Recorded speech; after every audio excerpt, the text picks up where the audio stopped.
বাদেশের আর নিজেকে নিজে বলি তুমি থাকতে পারবা যার যার নাম ধরে তার তার দিকে সে খেয়াল করে উল্লেখ করে বলি আব্দুর রহমান আব্দুল সত্তার আব্দুল হালিমা খাতুন আয়েশা তুমি আমি থাকতে পারবো না কেউ রাখতে পারবে না কেউ রাখতে পারবে না যখন মালাকুল মউত আজরাইল হাজির হবে আমার দানকে বন্ধ করে দিলাম এই দেহ পড়ে থাকবে খাটের উপরে স্ত্রী বাবুকে সংবাদ দিবে অমুকের বাবা ইন্তেকাল করেছে তোমরা কে কোথায় আছো তাড়াতাড়ি খাট থেকে নামাইয়া না এক মুহূর্ত খাটে রাখতে পারবে না এক ঘন্টা পরিবার রাখতে পারবে না এই তো আমার আপনার জীবন আপনি আমি আর থাকতে পারবো না এই দুনিয়া থাকার জায়গা না এই দুনিয়া হলো মুসাফির খানা একজন আসবে একজন চলে যাবে একজন চলে যাবে আর একজন আসবে এই ঘরের মালিক আমি না আপনি না কিছুদিনের জন্য আমি থাকতেছি আপনি থাকতেছেন এরপরে আবার আগ্রার গজন হয়ে থাকবে যার কথা খেয়াল করে বসেন আর আজকে সারাটি রাত্র ইবাদত করার জন্য নিয়ত করে বসে অনেক বড়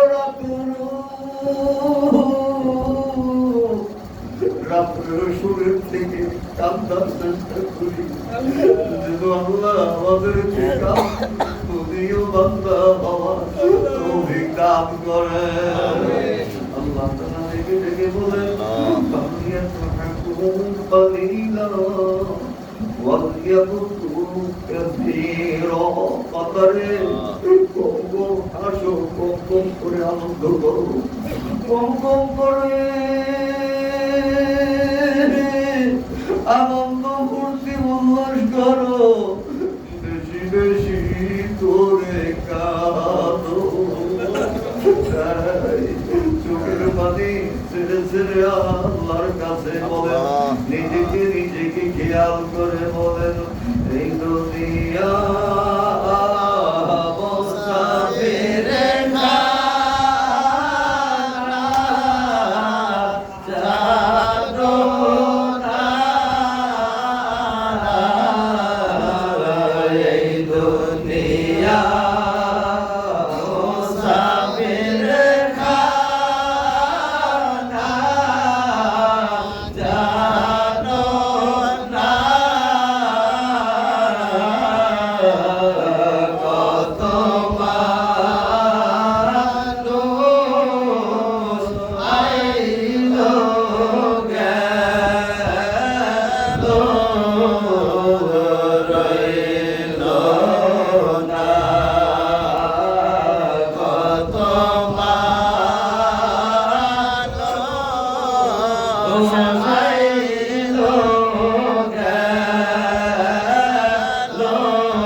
অবশেষে যাইতে হবে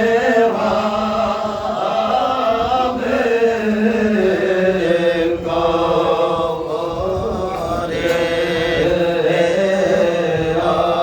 অবশেষে যাইতে হবে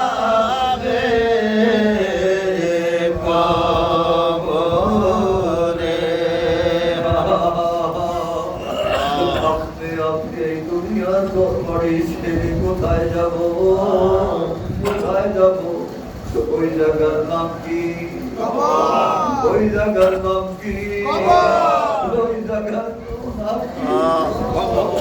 আমার বেরোনি রহমতুল্লিল আলামিন ইরশাদ করেছেন, আখিরাতের ফার্স্ট স্টেশন হলো কবর।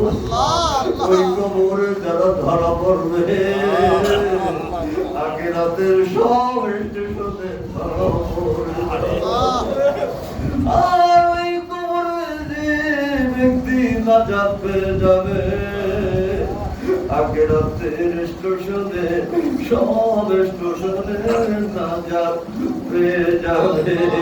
আল্লাহ আল্লাহ, আমরা তো এই দুনিয়াতে আমরা তো কবরের পথে কবরের দিকে চলতেছি। আমরা কবর দেশের যাত্রী, ওই কবর কেমনে দাঁড়ো, ওই কবরে কেমনে থাকো। যাদের মা নাই, যাদের বাবা নাই, কেমনে থাকতেছে কবরের মধ্যে, অন্ধকার কবরের মধ্যে কেমনে বসবাস করতেছে। এমনিভাবে আপনাকে আমাকে ওইভাবে বসবাস করতে হয়। আল্লাহর নবী রহমাতুল্লিল আলামিন ইরশাদ করেছেন, কবরের মাটিতে কোনো আলেম চিনবে না, কোনো দরবেশ চিনবে না, কোনো পীর চিনবে না, কোনো আলেম চিনবে না, কোনো মন্ত্রী চিনবে না, কোনো প্রেসিডেন্ট চিনবে না। কবরের মাটি চিনবে শুধু কে নেককার আর কে বদকার। যদি নেককার হয়ে যদি কবরে যেতে পারি,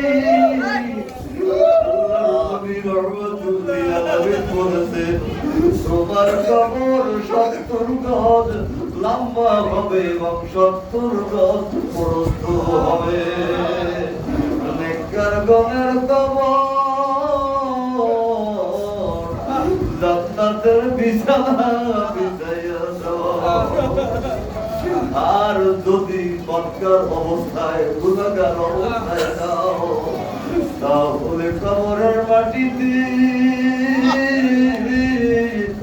চতুর্দিক থেকে এমন ভাবে জোরে চাপ দিতে শুরু করবে, তার কারণে হাসি ভেঙ্গে চুরমার হয়। আল্লাহ আল্লাহ আল্লাহ আল্লাহ কাঁদো, সর্বপ্রথম কান্দা দিয়ে শুরু করি। আমার কাছে ইবাদতের মধ্যে কান্নার মতো খালেদ ইবাদত আর কিছুই না। সব ইবাদতের মধ্যে রিয়া আছে, তাকাব্বুরি আছে, অহংকার আছে, কিন্তু কান্নারীয় ইবাদতের মধ্যে আর কোনো খেয়াল থাকে না, অহংকার আসে না, তাকাব্বুরি আসে না। যদি সর্বপ্রথম মাসি মাথার পরিমাণ যদি 1 ফোঁটা চোখের পানি জানতে পারি, 1 ফোঁটা চোখের পানি যদি ছাড়া যায়, মাসির মাথা পরিমাণ আল্লাহ আল্লাহ শতকে কান্দার তৌফিক দান করো। 1 ফোঁটা পানি যদি বের হয়, আমার নবী রহমাতুল্লিল আলামিন ইরশাদ করেছেন, ওই মানুষকে আল্লাহ তাআলা জাহান্নাম থেকে মিষ্টি রিজিক দান করে দিবে। জাহান্নাম থেকে আল্লাহ তাআলা হেফাজত রাখবে।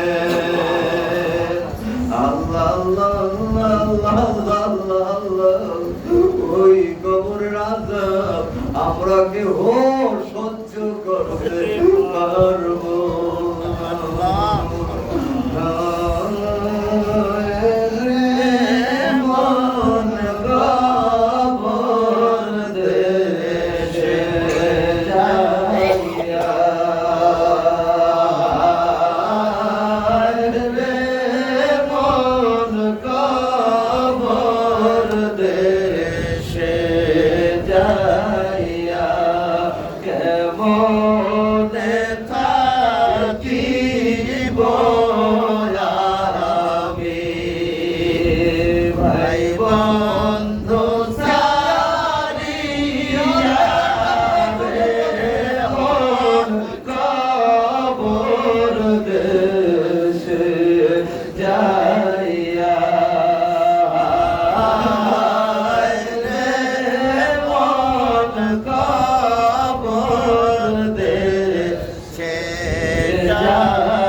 Yeah.